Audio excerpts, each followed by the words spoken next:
నమస్కారం అండి. ముందుగా మన వీరంటి వరప్రసాద్ గారికి, కొమ్మినేని కోటేశ్వరరావు గారికి, అదేవిధంగా మీరావళి గారికి, భారతి గారికి, బాలాజీ గారికి, దుర్గా గారికి శుభాకాంక్షలు. ఈరోజు కౌన్సిల్ని వాళ్ళు ఏకగ్రీవంగా గెలిచారు అని చెప్పుకోవచ్చు. చాలా చక్కగా ఘన విజయాన్ని సాధించింది కూటమి ప్రభుత్వం. ఈ కూటమి ప్రభుత్వం ఏర్పడినప్పటి నుంచి కూడా అభివృద్ధి పదంలో పరిగెడుతూ ఉంది. ప్రజలందరూ కూడా చాలా సంతోషంగా ఉన్నారు.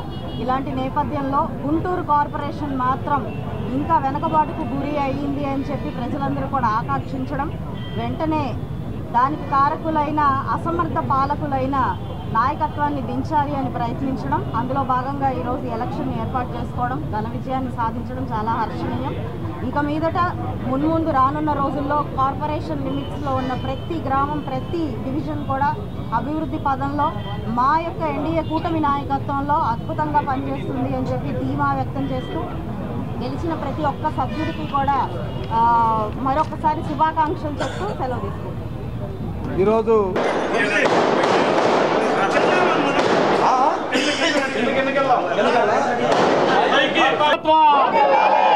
చంద్రబాబు గారి నాయకత్వం, లాలి పవన్ కళ్యాణ్ గారి నాయకత్వం, లాలి నరేంద్ర మోడీ గారి నాయకత్వం.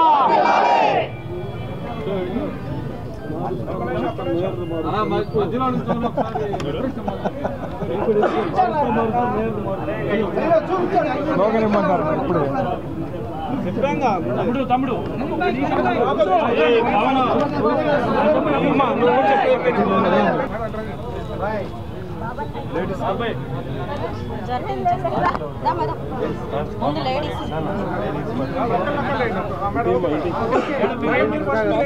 నారా చంద్రబాబు గారి నాయకత్వం, దిల్లాలి నారా చంద్రబాబు గారి నాయకత్వం, దిల్లాలి నారా చంద్రబాబు గారి నాయకత్వం, దిల్లాలి కూటమి ప్రభుత్వం నాయకత్వం, దిల్లాలి కూటమి ప్రభుత్వం నాయకత్వం, దిల్లాలి పవన్ కళ్యాణ్ గారి నాయకత్వం, దిల్లాలి మోదీ గారి నాయకత్వం.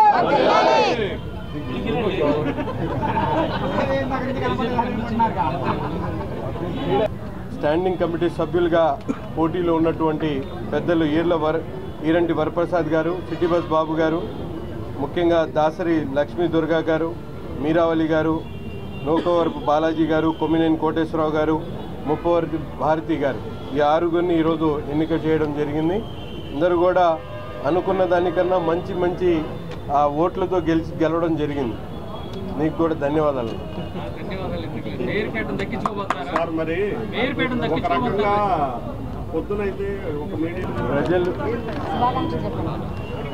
ప్రజా వ్యతిరేక విధానాలతో గత 4 సంవత్సరాల నుంచి టైం పాస్ చేసినటువంటి వైసీపీ నాయకత్వానికి చర్మగీతం పాడడానికి ఈ స్టాండింగ్ కమిటీ ఎన్నికలు వేదికైనవి.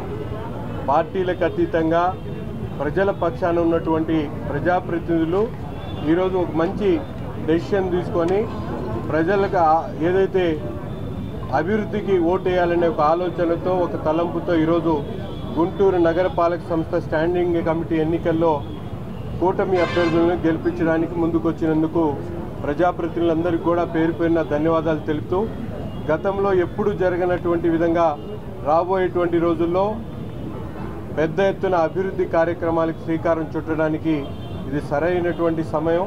ఈ రాబోయేటువంటి 1 సంవత్సర కాలంలో పూర్తిగా నగర పాలక సంస్థ ద్వారా ఎటువంటి పెండింగ్ ప్రాజెక్టులు ఉన్నాయో వాటినన్నిటి కూడా త్వరితగిన పూర్తి చేయడానికి ప్రజాప్రతినిధుల సహకారంతో రాబోయేటువంటి రోజుల్లో ముందడుగేయడానికి ఇదొక తొలి మెట్టుగా మేమందరం కూడా భావిస్తూ ఉన్నాం. ఎన్నికైనటువంటి సభ్యులు వాళ్ళ రిజల్ట్ కూడా పాత్రికేయుల ముందు పెడుతున్నాం. వరప్రసాద్, ఈరంటి వరప్రసాద్, ఆయనకు 33 మంది ఓటు వేయడం జరిగింది. అదేవిధంగా లక్ష్మీ దుర్గా 32 మంది ఓటు వేయడం జరిగింది. షేక్ మీరావళి 32 మంది ఓటు వేయడం జరిగింది.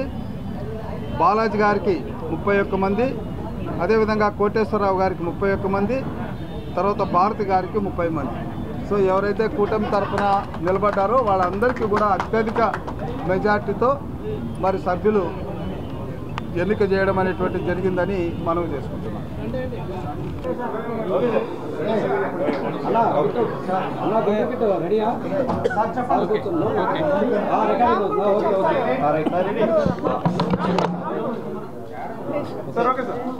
అందరికీ నమస్కారం. మరి గుంటూరు నగరపాలక సంస్థ మరి 4వ విడత స్టాండింగ్ కమిటీ అంటే పాలకవర్గం సంబంధించి జనవరి 16వ తేదీన ఎలక్షన్ నోటీస్ ఇవ్వటం జరిగింది. అదే రోజు ఓటర్ లిస్ట్ కూడా పబ్లిష్ చేయడం జరిగింది. మీ అందరికీ తెలుసు 57 వార్డ్స్ ఎలక్షన్ వార్డ్స్ ఉంటే 57లో ఒకటి ఖాళీగా ఉంది. 56 మందికి సంబంధించినటువంటి ఓటర్ లిస్ట్ కూడా పబ్లికేషన్ చేశాము. తర్వాత అడిషనల్ కమిషనర్ గారు శ్రీ ఓపులేష్ గారిని మరి ఎలక్షన్ కండక్ట్ చేయడానికి కమిషనర్గా నాకు ఉన్నటువంటి పవర్స్ వలన వారిని నామినేట్ చేయడం జరిగింది. ఆ ఎలక్షన్ నోటిఫికేషన్ అనంతరం వారు ఈ ప్రాసెస్ అంతా కూడా టేక్అవుట్ చేశారు. దీనిలో భాగంగా 22/1/2025 నుంచి 24/1/2025 వరకు 11 గంటల నుంచి 3 గంటల టైంలో మరి వీళ్ళందరి దగ్గర నుంచి కూడా నామినేషన్స్ కాల్ఫర్ చేయడం జరిగింది. తర్వాత నామినేషన్స్ స్క్రూట్నీ, తర్వాత విత్డ్రాయలు, తర్వాత ఫైనల్గా list valid contesting candidates finalize చేయటం, పబ్లికేషన్ చేయటం ఇవన్నీ చేసిన తర్వాత ఈరోజు 3వ తేదీ వీళ్ళందరికీ కూడా ఎలక్షన్ కండక్ట్ చేయడం జరిగింది. బరిలో 12 మంది నిలిచారు. ఈ 12 మంది క్యాండిడేట్కి ఈరోజు 10:30 నుంచి 3 గంటల వరకు ఎలక్షన్ కండక్ట్ చేశాం. 56 మంది కూడా ఓటు హక్కును ఉపయోగించుకున్నారు. ఈ ఓటు హక్కు ఉపయోగించుకున్న తర్వాత 3 గంటల తర్వాత స్టార్ట్ అయినటువంటి కౌంటింగ్ ప్రాసెస్ వలన మరి ఈరోజు 12 మందికి సంబంధించినటువంటి ఎవరెవరు ఎన్నెన్ని ఓట్స్ పోలేని అనేది తీసుకుంటే ఈరంటి వరప్రసాద్ గారు వారికి అత్యధికంగా 33 ఓట్స్ పోలేని, దాసరి లక్ష్మీ దుర్గా వారికి 32 ఓట్స్ పోలేని, షేక్ మీరావలి వారికి 32 ఓట్స్ పోలేని, నూకవరపు బాలాజీ వారికి 31 ఓట్స్ పోలేని, కొమ్మినేని కోటేశ్వరరావు గారు 31 ఓట్స్ పోలేని, ముప్పవరపు భారతి 30 ఓట్స్ పోలేని, అంజలి మర్రి 24 ఓట్స్ పోలేని, గోపి శ్రీనివాస్ 24 ఓట్స్ పోలేని, రాజలత బూసి 24 ఓట్స్ పోలేని, దుపాటి వంశీ బాబు 23 ఓట్స్ పోలేని, యాట్ల రవికుమార్ 23 ఓట్స్ పోలేని, అడకా పద్మావతి 1 ఓటు మాత్రం పోలేని. ఇది వాళ్ళకు వచ్చినటువంటి ఓట్స్ నంబరు. దీనిలో మనకి 6 మాత్రమే తీసుకోవాలి కాబట్టి క్యాండిడేట్స్ని ఎలక్టెడ్ క్యాండిడేట్స్గా డిక్లేర్ చేయాలి కాబట్టి ఫస్ట్ హైయెస్ట్ ఎవరికైతే వచ్చాయో 6 వారిని మరి ఆర్ఓ మన రిటర్నింగ్ ఆఫీసర్ పిఓ గారు అట్లని కౌంటింగ్ సంబంధించి వీరు పర్యవేక్షణ చేశారు కాబట్టి ఈ 6 కూడా వారు చెప్తారు మీకు 6 ఎవరనేది. ఇది చెప్పిన తర్వాత ఇప్పుడు హైయెస్ట్ మనకి డిక్లరేషన్ ఆఫ్ రిజల్ట్ తీసుకుంటే హైయెస్ట్ ఎవరైతే చేశారో ఫస్ట్ ఈరంటి వరప్రసాద్ గారు 33 ఓట్స్తో వారు మరి ఫస్ట్ క్యాండిడేట్గా ఎలక్ట్ అయినట్లుగా డిక్లరేషన్ చేయటం జరుగుతుంది. దాసరి లక్ష్మీ దుర్గా వారు 32 ఓట్స్తో second winning candidate. Sheikh Meeravali 32 votes తోటి 3rd winning candidate. Nookavarapu Balaji 31 votes తోటి 4th winning candidate. Kommineni Koteswararao గారు 31 ఓట్స్ తోటి వారు కూడా 5th క్యాండిడేట్. ఉప్పవరపు భారతి గారు 30 ఓట్స్ తోటి వారు కూడా విన్ అయినట్లుగా ఇక్కడ డిక్లరేషన్ వాళ్ళకి అందించడం జరుగుతుంది. సో ఈ ప్రాసెస్లో అండి మరి జిఎంసి మరి అడిషనల్ కమిషనర్ గారి యొక్క సారథ్యంలో మా డిప్యూటీ కమిషనర్స్ అట్లాగే ఎలక్షన్ రిలేటెడ్ సూపరింటెండెంట్స్ దగ్గర నుంచి జూనియర్ అసిస్టెంట్లు సీనియర్ అసిస్టెంట్లు అందరూ కూడా నేను ఒకటే చెప్పాను వాళ్ళకి, ఎక్కడా కూడా ఈ ఓటింగ్ విధానంలో కానీ ఎలక్షన్ ప్రాసెస్లో మనం ఎవరి చేత మాట అనిపించుకోకూడదు. ఎక్కడ డీవియేషన్ ఉండకూడదు, లేకపోతే మనం ఎవరికన్నా ఫేవర్గా ఉన్నాం లేకపోతే ఇంకొకరికి వ్యతిరేకంగా ఉన్నాం అనే ఫీల్ కూడా రాకూడదని చెప్పి క్లియర్గా చెప్పడం జరిగింది. దాన్ని వాళ్ళు 100% తూచా తప్పగా అమలు చేసి ఎక్కడ కూడా మీకు చూశారు ఎలక్షన్ ప్రాసెస్ కూడా చాలా పకడ్బందీగా ఏర్పాటు చేసుకొని ఎక్కడ చిన్న అవాంఛనీయ సంఘటనలు కూడా ఎదురుకాకుండా సక్సెస్ఫుల్గా చేయగలిగాం. కాబట్టి మా సిబ్బంది అందరినీ కూడా అభినందిస్తున్నాం ఈ సందర్భంగా. ఎందుకంటే మంచి ప్రాసెస్ ఎలక్షన్ సక్సెస్ఫుల్గా కావడానికి వాళ్ళు చాలా శ్రమపడ్డారు. నేనన్నా కొంత రిలాక్స్ అయ్యానేం కానీ బట్ వాళ్ళు టైం టు టైం నాకు ప్రోగ్రెస్ చెప్పుకోవటం, తర్వాత నా దగ్గర నుంచి కొన్ని డైరెక్షన్స్ తీసుకోవటం, తర్వాత రూలు ప్రొసీజర్ ఇదంతా కూడా చక్కగా 100% అడాప్ట్ చేసుకొని సిస్టమేటిక్ ఇక్కడ అరేంజ్మెంట్స్ కానీ ఇవన్నీ కూడా చేసుకుని ఈరోజు ఎలక్షన్ సక్సెస్ఫుల్గా కంప్లీట్ చేసుకోగలిగాం.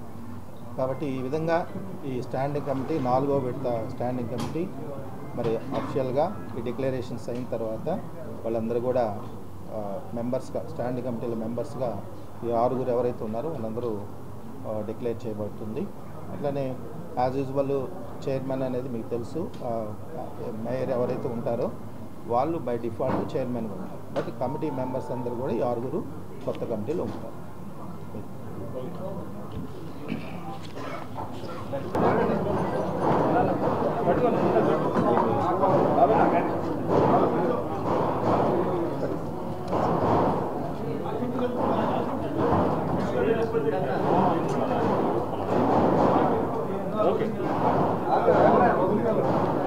కంగ్రాట్స్ బాబు గారు.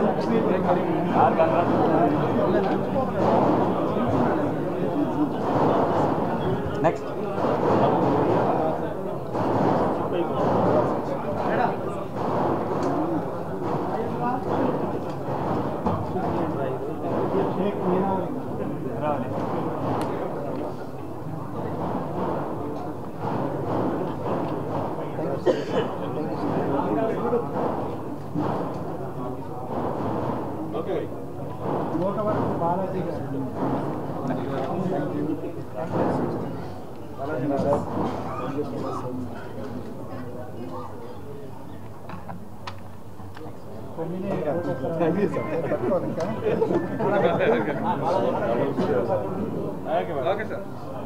Okay sir. ఓకే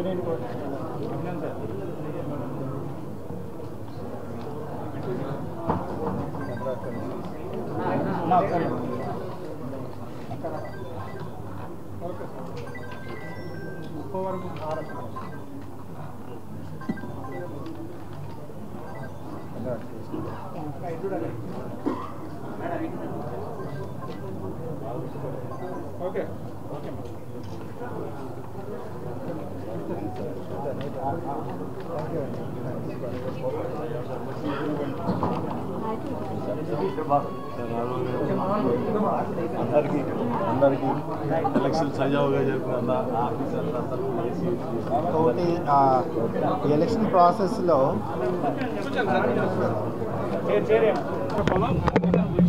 అందరికీ నమస్కారం. ఈ రోజున ప్రభుత్వం మారిన తర్వాత ప్రజలందరూ అక్కడ మెజార్టీ ఇచ్చిన తర్వాత కార్పొరేటర్లు కూడా కొంతమంది ఇప్పటి వరకు ఉన్నటువంటి అరాచక మున్సిపల్ కార్పొరేషన్కి మేము స్వస్తి చెప్తాం, అభివృద్ధి వైపు అడుగులేస్తామని చెప్పి ఈరోజున 6 స్టాండింగ్ కమిటీ మెంబర్లు గెలిపించడం జరిగింది. మేము కూడా చెప్తా ఉన్నాం, దీని ద్వారా ప్రజలందరికీ ఎక్కడా కూడా అభివృద్ధి కోసం పాటుపడే కూటమి అభ్యర్థులు తప్పితే వేరే రకమైనటువంటి ఎక్కడ ఆలోచన లేదని చెప్పి తెలియజేస్తా ఉన్నాం. మిగిలినటువంటి కార్పొరేటర్లు కూడా చెప్తా ఉన్నాం, మీరు అరాచకం వైపు ఉంటారా అభివృద్ధి వైపు ఉంటారా? అభివృద్ధి వైపు ఉంటే ఇప్పటికైనా కొంపలేం ఉండలేదు, రండి మీ ఓట్లు అభివృద్ధి చేసుకోండి, కూటమి అభ్యర్థులకి సహకరించండి. ఇదే ఒరవడి కొనసాగిస్తూ రాబోయే రోజుల్లో మున్సిపల్ కార్పొరేషన్లో మార్పులు జరుగుతాయి. తప్పనిసరిగా అభివృద్ధి కోరుకునే ప్రతి కార్పొరేటర్లు వచ్చే నెల మార్చి తర్వాత మున్సిపల్ కార్పొరేషన్లో మేయర్ పీఠం తీసుకుంటాం, మేము అభివృద్ధి వైపు పయనిస్తాం.